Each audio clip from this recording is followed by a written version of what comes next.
Rise and Shine Rwanda, it's Wednesday the 10th of December.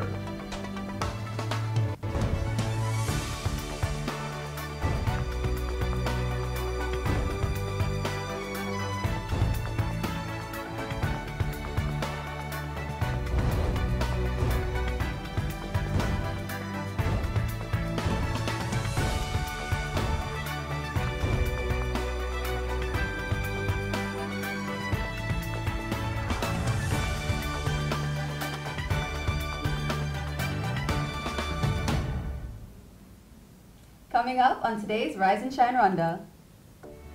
Today marks Human Rights Day. But do the Rwandans know? But do the Rwandan people know their rights? We hit the streets to find out. Is the ball still on the racket? We explore tennis in Rwanda.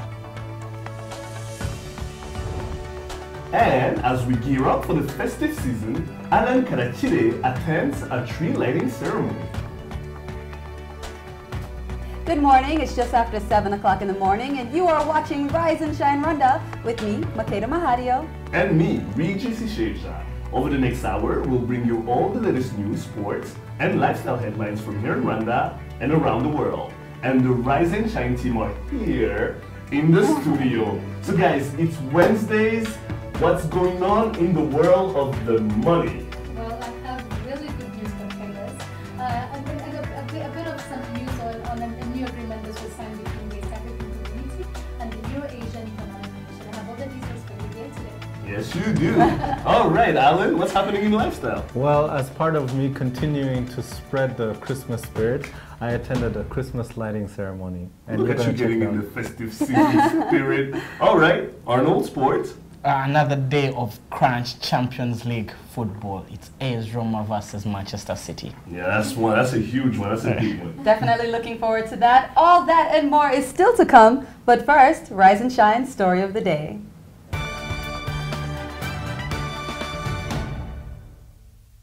Today marks Human Rights Day worldwide. This year's slogan, Human Rights 365, encompasses the idea that every day is Human Rights Day. It's a nod to the United Nations Universal Declaration that each one of us, everywhere, all the time, is entitled to the full range of human rights. I took it to the streets to find out what Rwandans think of human rights. Uburenganzira mu Rwanda bw'ikiremwamuntu burubahirizwa neza ugereranyije n'ibindi bihugu.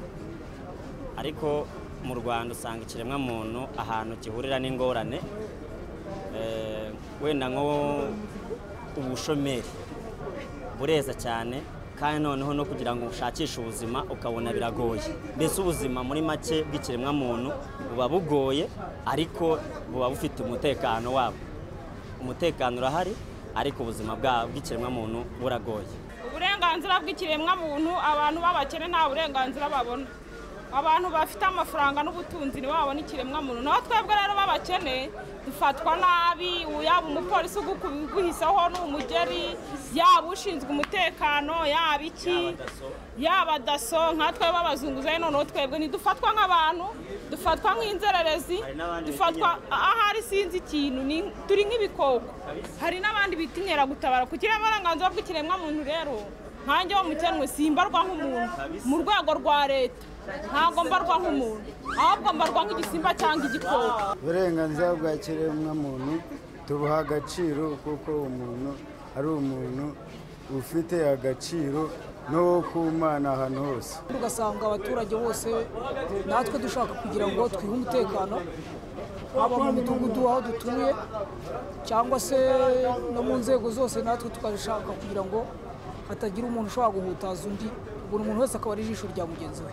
Ikiremwamuntu uko mbibona muri rusange kirubahirizwa pe, ariko hari ikintu bita ubushomeri n'inzara biri mu Rwanda mu rubyiruko cyane cyane.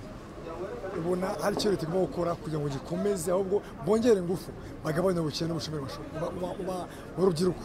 Ikiremwamuntu aho umuntu ava akagera ngiye mbona aho bigeze ubu ngubu umuntu wese arishyira akizana nta kibazo.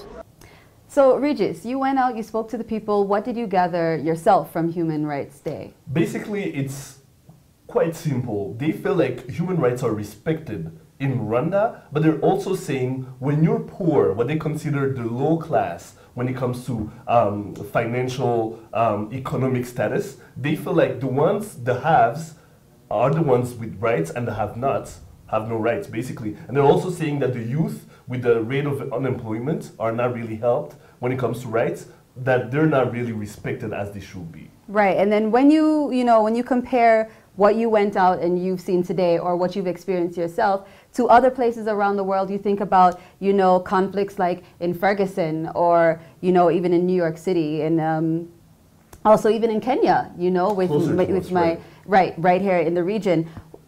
How do you think, we kind of weigh up with that? You know what I mean? Because it does seem out of control over there. Now, I'm not really, someone who's experiencing any disparities, but you spoke to the people today. Do you think that, we are doing much better or that we're not in a position to really talk about it? Well, first of all, being on television gives us a forum to actually express ourselves.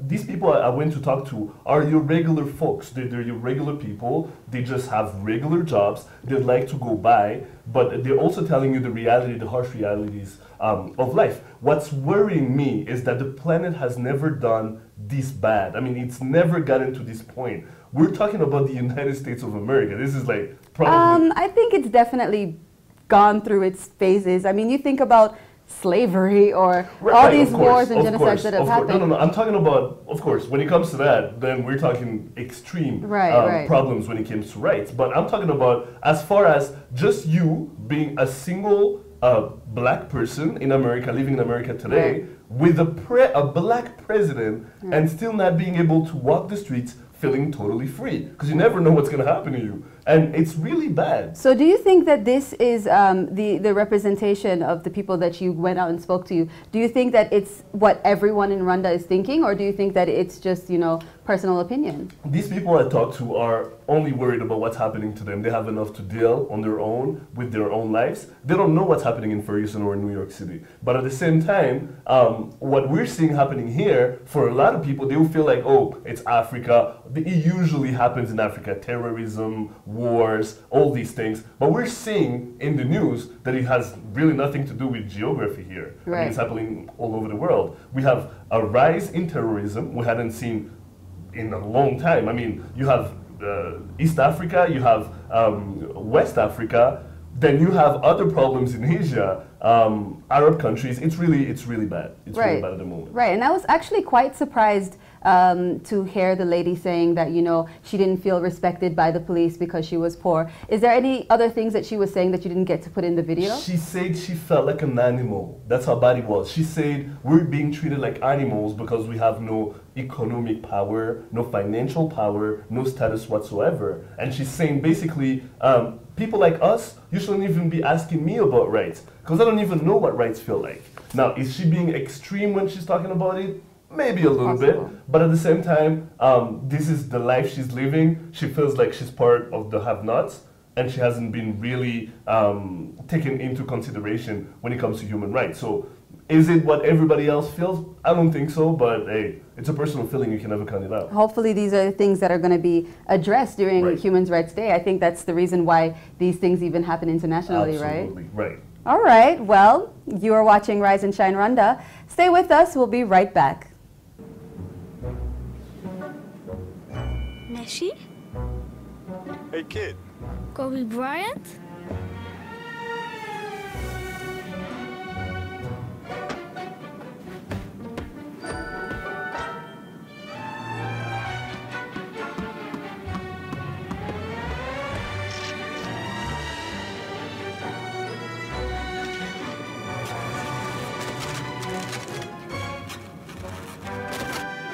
Would you like to have some ice cream, young man? Ice cream? Sure. The best fly with Europe's best airline, Turkish Airlines.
Welcome back, and you're watching Rise and Shine Rwanda. Let's get to today's business news, or as I call it, the money. Fidel Skarangwa has the details.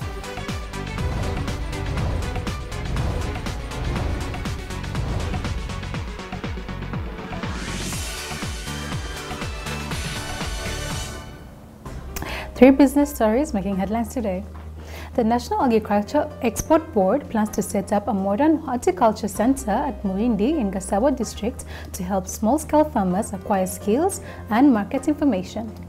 The center is expected to provide farmers with innovative ideas and technologies to boost productivity in the export sector. No date, however, has been scheduled on when the construction will begin. The government is set to increase efforts to improve Rwanda's logistics industry. It has so far signed a deal with the sector's investors and plans to build logistics centers at the Mombasa and Dar es Salaam ports and a dry service port in Kigali.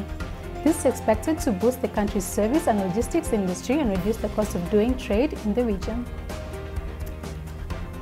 And the East African Community countries can soon start exporting tea, coffee, and holistic products to the Euro-Asian Economic Commission member states without going through the Western Europe. This comes after an agreement was made during a recent meeting between the EAC ambassadors in the Russian Federation and representatives of the EEC.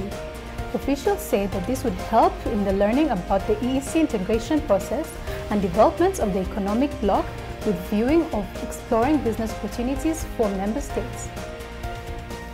You're up to date with today's business headlines, sports news coming up next in just a minute with Alma Kwizera.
Welcome back to Rise and Shine Rwanda. Sports news now with me, Arnold Kwizera.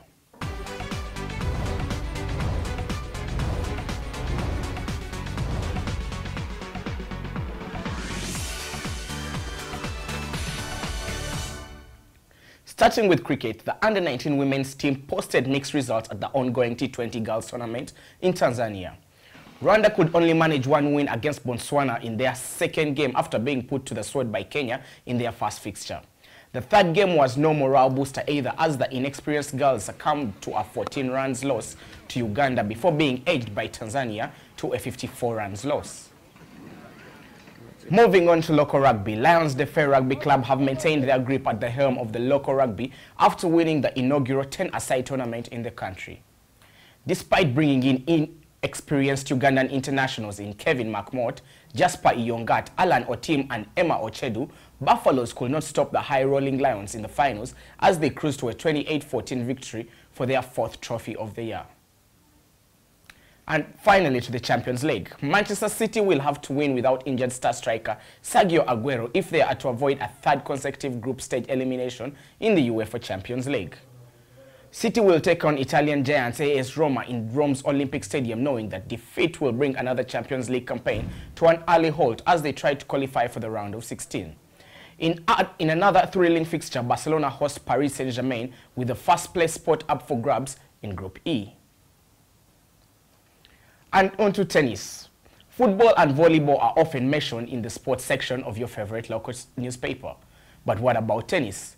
Is the sport as popular here in Rwanda as it is worldwide? And do our local professional players get the support needed to perform internationally? Regis went to find out.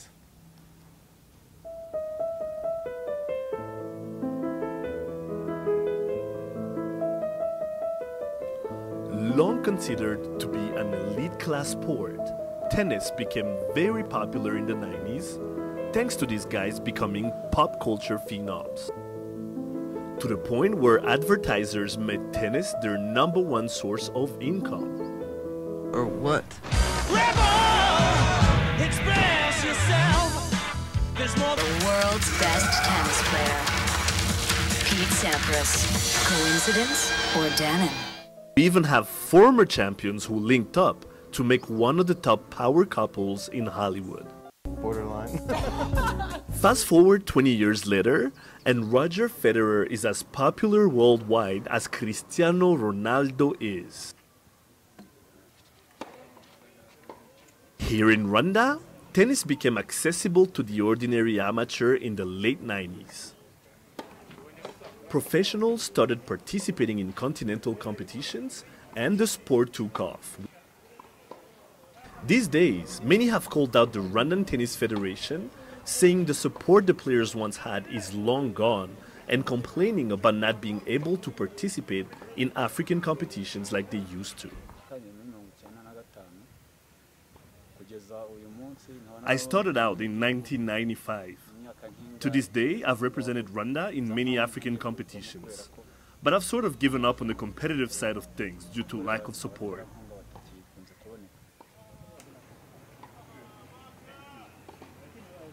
At Cercle Sportif, one of many clubs with tennis clay courts in Kigali, professional players have swapped their career hopes for a quick dollar fix.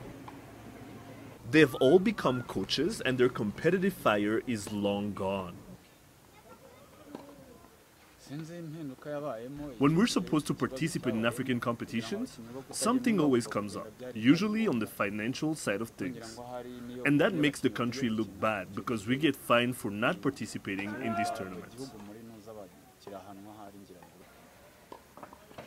The competitive spirit may have been affected, but these tennis lovers are far from being discouraged and still hope that the sport can get back to the level it once was. Well, Regis, today a reverse of roles. Going to your love, tennis. You grew up around these tennis courts. Absolutely. When you went out there, what's killing tennis in Rwanda? The first thing that actually happened is I got to meet people I grew up playing with, against, coaches that I grew up basically looking up to, trying to be like them, trying to be as good as them. And you can see the morale is not the one it once was. I'm talking about the late 90s here, when tennis was really booming, when Rwanda started participating in Davis Cup qualifications, when they started going on the African circuit, the ATP circuit, and they became pretty big. Yeah. And you're thinking ATP, you're thinking ITF, exactly. You're thinking Davis Cup, you're thinking Fed Cup, you're thinking WTA. And Rwanda was pretty good back then. They had players like Sylvain Rutikanga, Martin Gatete, who were pretty good. What happened after that? I cannot lie to you. It feels, and you always mention that when you're doing your reports, it feels like it's again a federation issue here. Back in the days, there was this guy that was really great that loved tennis and helped propel it to where it once was. At this point, I cannot tell you who's part of the federation. That's how bad it is. And on top of that, Rwanda is not participating in tournaments like they once did. They're not participating in competitions, so they cannot tell how good they've become. Because you have, steel sharpens steel. You have to play against the great ones to know how good you are. Yeah, well, Regis, I've been around a few tennis clubs, in the country, and you tend to notice that the really skilled players can't afford to pay their own, maybe to buy their own rackets and the like. So they tend to end up being, are they called ball boys? Yes. Playing against the older lads, to keep them fit. And then when it comes to the tournaments, they can't afford to go to these tournaments. Are we killing, what can be done, to get these kids to play in international tournaments? Because you've had the likes of Jean-Claude Gasigwa, become East Africa's #1 player. And then of late, there's this boy called David Uwirimana. He's unbelievably good. Yes. Right. And, he is, you know, they're not being promoted. They are frustrated. Do we have enough talent, or do you look at the next 5 years as a bridging gap for these tennis stars? Right, the next 5 to 10 years are going to be crucial. Why? Because tennis doesn't wait. It's not like football where you can have one rising star and then the spotlight is on your country. It doesn't work like that with tennis. You have to go on the circuit, look good, then maybe they're going to start looking towards organizing a tournament in Kigali, in Gisenyi, in Huye. It's not the case at the moment. At the moment, what's happening is you have these clubs that you're talking about where players have become ball boys because they're trying to make money. And usually the people who play tennis in Rwanda are people from a certain class, so they can afford to have ball boys. Is it still a game for the elite in the country? I believe it's gotten to the point now where it is. At some point, even when you couldn't afford, I'm talking about ball boys here, who ended up becoming great players for this country. When they couldn't afford membership to these clubs, and we know which clubs we're talking about here, when they could not afford those memberships, they still found sponsors. The federation found a way for them to actually be able to play there because they wanted them to represent the country, and they knew how much talent they had. So I'm looking at it in a way where back in the days, Morocco had Karim Alami, who was unbelievable. Zimbabwe had Byron Black. You had these countries in Africa that were starting to look good. We could have become one of those countries. South Africa's Kevin Anderson of late. And we went left. Wayne Ferreira. And we went left. I don't know what happened here, but it's sad. It's very sad. Now, still, you know, talking about tennis, we've seen the legends you talked about earlier in your report, Andre Agassi and Pete Sampras. They are back on the tennis courts in what they've called the Indian Premier League tournament. Oh, that's what we were talking about it a bit earlier. That's what you were talking about. I'm very excited about this because I get to see my heroes, basically my idols, the ones I grew up idolizing. And it was Pete Sampras, it was Andre Agassi, but it was also Michael Chang, it was Boris Becker, it was Thomas Muster, it was Jim Courier. I mean, these are guys that were molded in the same camp with Nick Bollettieri back in the days, and they became great. They made tennis a sport that was bougie to begin with, popular.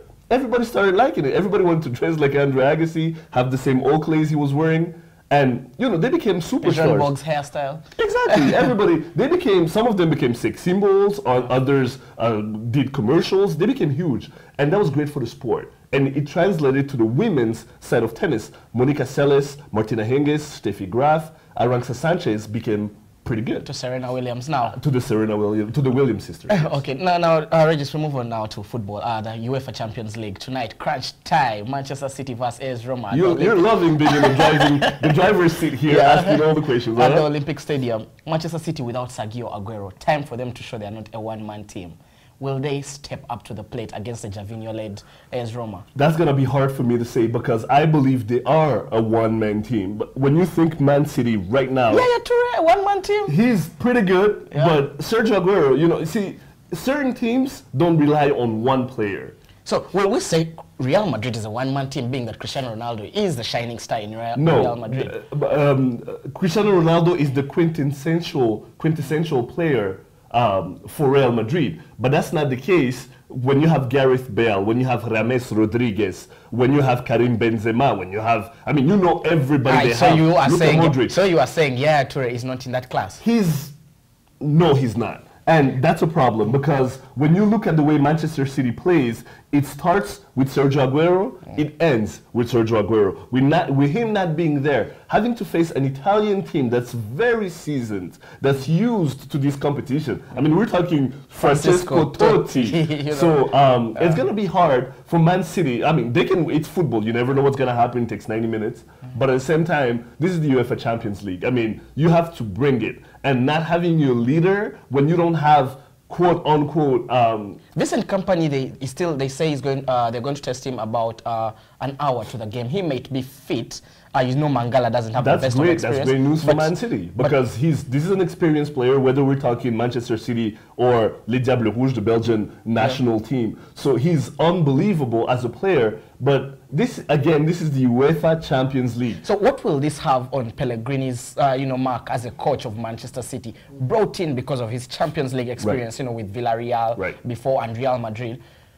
If they don't qualify for the round of 16, is Pellegrini fired? I believe at the end of the season he is. This is a team that actually won the Premier League last year, if I'm not mistaken. So Pellegrini will be judged by results. This is a Premier League, one of the top teams in the Premier League, with Arsenal, with Chelsea, with Manchester United, with Liverpool.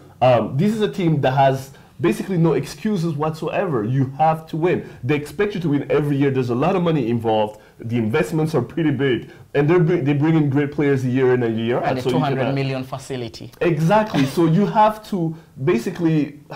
There's no way you cannot have half and half kind of results. You gotta win. They expect you to win. The pressure from the fans, from TV deals, from all these owners. I mean, it's gonna be hard for Man City. Result-oriented business. Absolutely. Barcelona finishing second in their group. That's the game I cannot wait to see tonight. I mean, we're talking two extremely powerful teams in Europe, especially when it comes to the money. Economically speaking, Barcelona is not what it used to be because the results have been hard to come as of late. But they're still a force to reckon with because they still have players like Lionel Messi who can make the difference on any given night.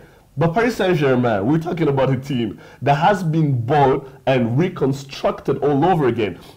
Mind you, in the 90s, they had George Weah, they had David Ginola, they had Rai, they had great players. But they found a way to bring back a team that was kind of lackluster in the past 10 years or so. And with Zlatan Ibrahimovic, Thiago Silva, David De Wild, that dash right back. Unbelievable. Italian keeper Migoroni. They have a great team. Unfortunately, they haven't been able to get over that semi-final hump. It's quarterfinals or semi-final. They need to get over the hump so that they can compare themselves to the Bayern Munichs of this world, to the Real Madrids of this world. It hasn't been the case at the moment, but Paris Saint-Germain is doing pretty great. They're good. They're tit for tat with Marseille in France right now. They're playing the Real Madrid Barcelona rivalry, and it's doing great. Okay, thank you very much, Regis. I love being in this driving seat. You like being in the driver's seat. Okay, Regis and Makeda will be back after the break with the latest news headlines.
right, well, welcome back to Rise and Shine Rwanda. Let's take a look now at news making headlines here in Rwanda and around the world.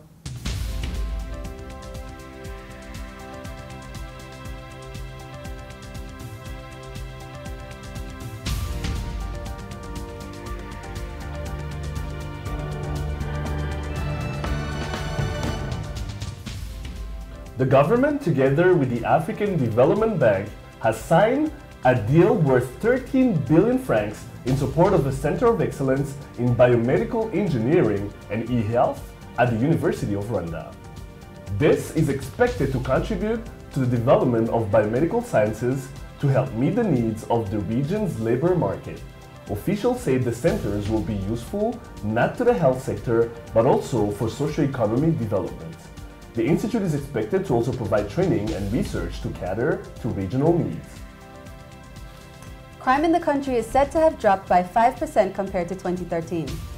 Officials said the decline was due to several awareness campaigns and community policing. Some of the main crimes reported in the last quarter of 2014 included assault, drug abuse, burglary, and defilement. Officials also said that they had seen an improvement in the partnership between police and the public to help prevent crime. Officials have said that motor vehicle control is among the measures police can take to reduce road accidents due to mechanical faults. This comes after insurers met with officials to discuss how accidents can be reduced. They criticized the Vehicle Inspection Center for failing to remove unstable cars off the roads. Officials say that most accidents were caused by unroadworthy cars, bad roads, speeding and careless cyclists and pedestrians. East African governments have doubled their efforts to increase energy output with the aid of several multi-million-dollar projects. This is aimed at meeting the rising demand as well as attract more investments after the 2014 World Bank Ease of Doing Business report noted that low energy output remains an issue for investors. In the recent months, Rwanda, Tanzania, and Kenya have announced a number of power upgrade projects. Rwanda intends on increasing access to electricity to 70% of the country's population by 2017. And in international news, UNICEF has declared that 2014 was a devastating year for children, with as many as 15 million caught in conflicts. More than 200 million children were living in countries and regions affected by conflicts. This includes the Democratic Republic of Congo, Nigeria, Pakistan, Somalia, Sudan, and Yemen. The United Nations say more than 600 children have been killed and some 12,000 are being used by armed groups.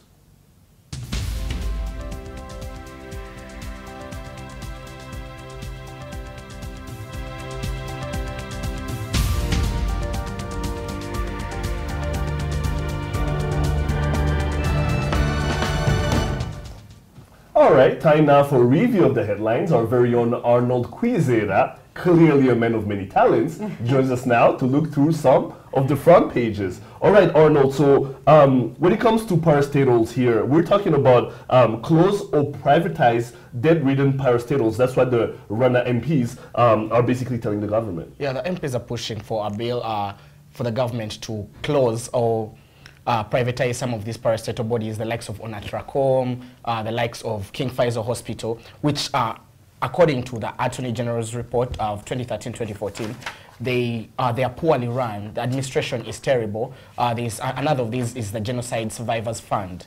When you talk of an institution like King Faisal Hospital, it has run into debts of 3 billion Rwandan francs and has failed to pay salaries for some of its staff for the past 2 months, worth 300 million Rwandan francs. For Onatracom, it needs 800 million Rwandan francs to be rejuvenated. Now that's taxpayers' money. So instead of using taxpayers' money into bodies that are being poorly managed, why not give them to the private sector that will want to seek a profit from them and maybe manage them better, or close them? But if you're to close them, then you're going to look at things like loss of jobs for so many people. You know, that's why it's bringing different queries from the MPs. But I think this is one of the motions that are going to be moved by the end of the year. And when you foresee the direction that's taking, which the upper house, the Senate, may pass this bill and we may have these bodies closed or privatized. Does the government really have a choice here? I mean, it's either you close it Or you privatize it, basically. Can get better administrators, I think. They can get better administrators. As you can see for some of the bodies being run, RBA being one of them, better administration gives you better results. And do you think that a lot of people are now, feeling the pressure, they're going to start clamoring to kind of start to shuffle around their businesses? Unfortunately, we still have a problem with some of the people running these bodies. One minute they are giving you these numbers that, we are doing better. Like King Faisal is I would say, is in a terrible state for a layman, because to the people being fed by NGOs in a national government, hospital. That's a terrible state and a terrible image for the hospital. So I think it's better to give it maybe to a private body that you think can run it better, but that means it's going to become more expensive. And of late, you've had Mutuelle de Santé numbers are going down. So many of the people can't afford hospital, to pay for hospital bills.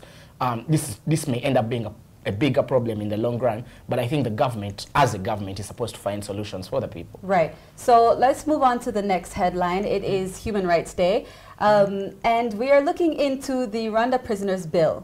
So tell us what is happening in between, because I know it's always a little bit something a bit contentious when you talk about the human rights of prisoners. So let's talk about their pension benefits, their human rights. What is these bills? There's the pension bill, which has already moved up now to the Senate House. It's bringing a lot of criticism between the experts, NGOs, and the government, as usual. Some say that prisoners are criminals that don't deserve to get their pension. This pension is being given to their families. But while others are saying these people deserve basic human rights. Now, under the Penal Code 19th Act, it says that all those under life imprisonment don't deserve to get their pension given to their families. But human rights are saying this is a violation of their human rights, being that they worked before for the government. Some of these people worked for the government, the past governments, meaning they have a right to this money. But it's a very contentious bill, which has really split the parliament into two 50-50. Right. But you think, as a normal human being, like, if you worked for this money, then your family is not supposed to pay for it, Does it depend on the crime, though, on the gravity of the crime? Yeah, those under life imprisonment, that's according to the Penal Code. Right. But when you look at, because there are two sides to this, some people are saying all prisoners shouldn't have a right to this. But if you are to look at the people facing life imprisonment, who so many of the people want to target and to pay for these crimes, most of them are perpetrators of the genocide, the 1994 genocide against the Tutsi in the country. So you have a situation whereby one side wants this to be passed, and another side, on a day like this where we are celebrating the human rights, you would feel it's not, these people deserve their money. Your child shouldn't be made to pay for your own crimes. Right. So it's a very splitting bill. Right, and something, I guess, extremely emotional, which Very is why emotional. it's... All right, well... Thank you, Arnold. Thanks a lot, Arnold. Lots more still to come. Lifestyle is up next, and a look at what's hot right now in our daily debate section, Hot Topics. We'll be right back.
Welcome back, and you're watching Rise and Shine Rwanda. Alan Karachiri. What do you have for us? He loves to say it. I was going to say, you really enjoy saying my name. Listen. Alan Karachiri. Okay. Yeah, so today, again, I'm still in the Christmas spirit, so check out, we're about to go to a Christmas lighting ceremony. Be more energetic, though. I am energetic. He wants his report to speak for itself. Oh, okay. All right.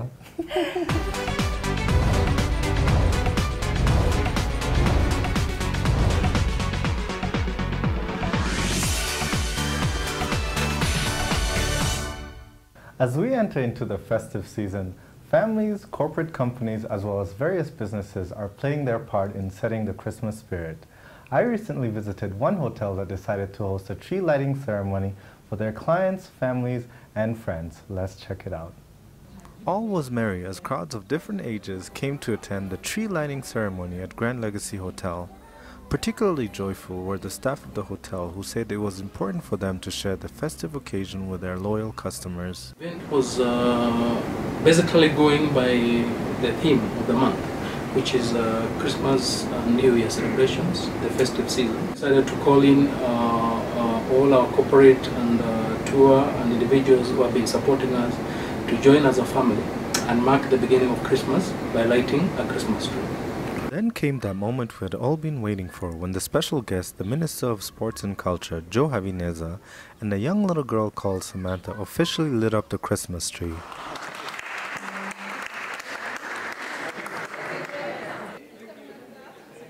I caught up with the minister, who says he was very impressed since he had never attended a tree lighting ceremony in Rwanda before.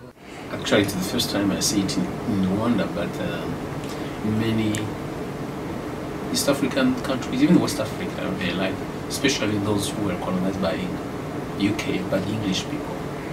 He also had a special message for our Rise and Shine viewers. Wish them well, they should enjoy and celebrate life, because life is unique, so we have to celebrate it and just make commitments for New Year to come, so that we get more happiness, more results, more money. And of course, what would Christmas be without kids? I talked to young Samantha, who for her, Christmas is only about one thing. That's right, it's time to get busy wrapping up those Christmas presents, putting up the Christmas tree, and spending quality time with loved ones. Merry Christmas! Alan Karakire, Rise and Shine Rwanda. That was so cute. I mean, those kids killed me. They were adorable, yeah. So tell me, the event was just for a Christmas tree lighting, or is it like their month of celebrations? What was it? No, it's the beginning of the Christmas festival. Basically, they wanted to do something special for their clients, their families, and their friends of the hotel, and they want to basically continue on to have more events, especially for Christmas and for New Year's Eve. Right, so you as the official lifestyle entertainment guy of the show, Yes. do you see that there are a lot more of these kind of events popping up? I know I attended one myself. Absolutely. In fact, the interesting thing was, for the minister, it was his first time ever being invited to an event like that. But ever since I shot this, there's been like at least 2 other events I've heard of that have a Christmas lighting ceremony. So I think it's something that's taking on, that people are doing. Do you have a Christmas tree at home? I don't, but I really want to get one. So do you? I know, but I'm the same. I really do want to get one. I want to get one. It's not too late. Christmas is not here. All these Christmas tree lightings are really inspiring me. But why do you think, because like you said, this year is the year that I've seen so many more of these kind of events happening. Last year we saw there was a big Coca-Cola tree that was there, and a few different hotels and stuff had some. But I hadn't heard of a Christmas tree lighting in Kigali before. Why do you think this year it seems like Christmas is just blown up? You know what, I hate to say it, but I feel like it's the whole commercializing it, which is something that is more common in other countries in East Africa. But I guess Rwanda is starting to pick up a little bit of that. So do you think that people are going to take advantage of this? Absolutely. Business people are going to take advantage of this, start getting, I you know, mean, the for cash? me, I think it's a good thing, because I love Christmas. I love everything to do with Christmas. So I think, why not? So you remember when there was the holiday, not the holiday, the Halloween confusion that happened last year? Yes, I do. Do you think that something like this can happen again this year? Because to be quite frank, Christmas is not a part of of Rwandan traditional culture, Right. just like Halloween wasn't. But see, the difference between Christmas, I think, and Halloween is that there's no negative connotation of Christmas. At Right. least I've never heard of anyone saying Christmas in a bad way. Right, right. Whereas with Halloween, people who misunderstand Halloween, especially when they see all these gory images of people with blood and whatnot, I can understand why some people see it in a negative way. But with Christmas, it's all about giving back and positivity. Togetherness. Yeah, so I don't see it being seen as a negative thing. Right. Well, I'm like you. I love Christmas, so anything Christmassy, I'm down for it every time. Absolutely. All right. What do we have coming up? All right, coming up is Hot Topics. Stay tuned.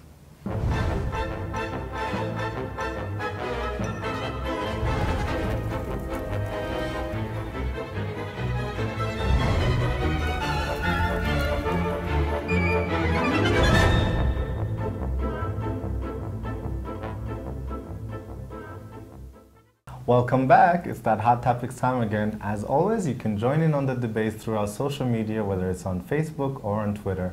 All right, guys, let's get into our first hot topic.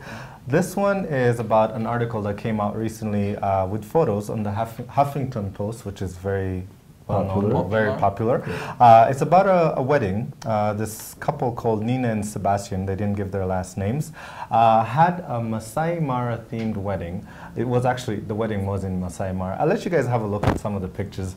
But basically, it's gotten a lot of negative feedback because they're saying that the wedding, I don't know, it look like this picture, for example. You see that there's Masais in the picture. Oh, right. That they look like basically like the decoration in the picture. That they're not part of the wedding. Which, you know, she said she grew very. Sorry, I'm sorry to sound funny. She grew very close to the Maasai community because she was there doing research on wildcats, and so that's when she decided to do her wedding there. But then people are saying that the wedding doesn't seem. I mean, for me, I think it's beautiful and artistic. Yeah, I think so too. Like people are just trying to find a reason. People have too much time on their hands. That's a beautiful wedding. No, there's two ways to view this now. There's two ways to view this. I also think that the images are gorgeous, and they truly are very gorgeous.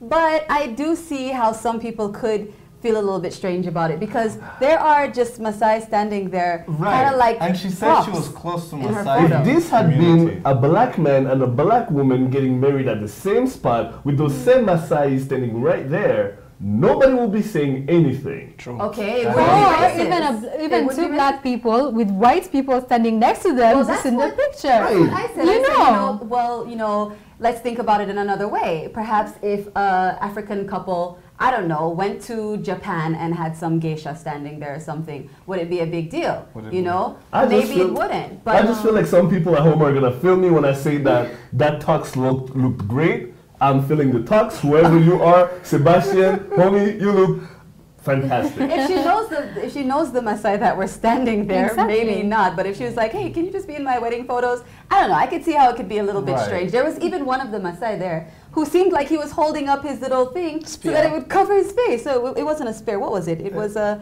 anyway. Yes. If the Maasais were there, without being forced to be there. They weren't forced. No, yeah, she's I'm quite sure they're, exactly. Because me, I think my point is, if she says they're her friends, people that she's close with, then I don't see what the problem is. If you notice they're in the corner, they didn't have a problem with it. Why do we? Isn't that the way it is at They all weren't part of the weddings? wedding party, honey. Anyway. Okay.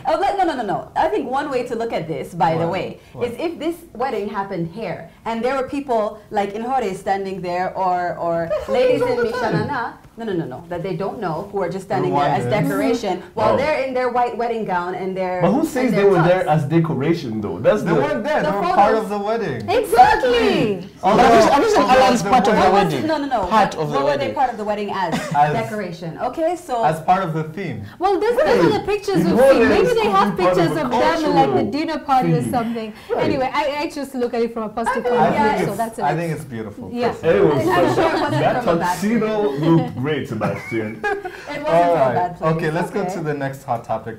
This one is about, we've talked about this in the past, about the Ugandan maid who basically was caught on video abusing a toddler, and she was sent to jail. And basically the update now is that she pleaded to the court saying that the reason why she basically was abusing the child was because she asked the toddler's parents whether she could get her salary in advance because her father was sick. And so when they said no, she, I guess, took it out on a toddler. By torturing a toddler. And I'm so sorry, that is her excuse. And it's I just not think an excuse. I'm really sorry. sad. It wouldn't work for me. I wouldn't even listen to it. I would not even care for it. I don't care I'm if she sorry. hasn't been paid for 6 months. There's no reason to take it out on a small baby. I mean, come on. Exactly. Because clearly, if you can do something like that, means it's just something you naturally have in you. It's not a matter of you being upset or not. It's just something you could easily do, you know? Because the toddler was innocent. Naturally, you're just a sad person. I'm not Harvey Specter. I did not go to any fancy law school, but I know when you start your argument by saying the reason why I abused a child, you already lost your argument by starting like that. So exactly. I mean, she didn't get paid early. What is it going to be the next time? She didn't have her breakfast, exactly. so she's going to, you know? Deal with it. The thing is, the video went so viral that everyone in Uganda was talking about it, that she's actually one of the most hated people in Uganda, including even in prison. Rightfully she said that even in prison, people don't want to be associated next to her. Exactly, it makes sense. Good luck Is she to her. surprised Would you want to be associated? by the Absolutely reaction? not. Like, is she surprised by the reaction? What was she hoping the people would be like, we really want to listen to what you have to say? Like, no, I'm sorry, it just doesn't. To begin with. Does she have a lawyer for her case? I mean, they didn't talk about that, but she... Well, actually, something that I learned yesterday on Rise and Shine Rhonda What's that? is that everyone who's in court has to have a lawyer. She does have a lawyer. Unless you request, though, right? You can be your own. You can be your own lawyer. Not in Uganda. But she does have a lawyer. Apparently not not. in Uganda. Apparently not. So there you go. Because I was looking It might only be for a capital crime, though. I'm not sure. I have to go back and watch yesterday's episode. All right. Now, our last hot topic, unfortunately, is not a good one as well. It's about a Rwandan. Her name is Shiba Basabose. She was sentenced on Monday to 3 years in prison because she was driving under the influence and hit a mother and 3 kids. And unfortunately, the 3-year-old boy that you see there, his name was Rodriguez Taylor, was killed. And so she's serving 3 years in prison. She's already served 2 years, and she has 1 more year to go. But I just think this is one of those stories that, you know, now that we have the holidays coming up, people are going to be celebrating and driving. We just need to be careful. Like, driving and drinking is just a no-no. And so unfortunately, a 3-year-old had to grab a cab, do something. I mean, why put someone else's life in danger to begin with? No. And you know, and especially like you said during the festive season, people just take things lightly. You know, they assume if the police catches me, I'll be like, you know, it's Christmas. You know, I'm just enjoying myself. It's New Year's Day. That's not an excuse. There's no excuse for you to. Exactly. No, but you know, she did. She did. At the end of the day, she did. So don't do it. And unfortunately, in her country, like our country, on New Year's, the police is there to drive you home, so people drink. And you know what? Hopefully, taxis will be getting a lot of business, so make sure, you know, everyone collects their taxi numbers for this holiday season. Okay, well, don't forget, we love to hear your thoughts, comments, and feedback on what we're talking about here on Rise and Shine Rhonda. Tweet us at Rise and Shine RW. Like us on Facebook and check out all our programs.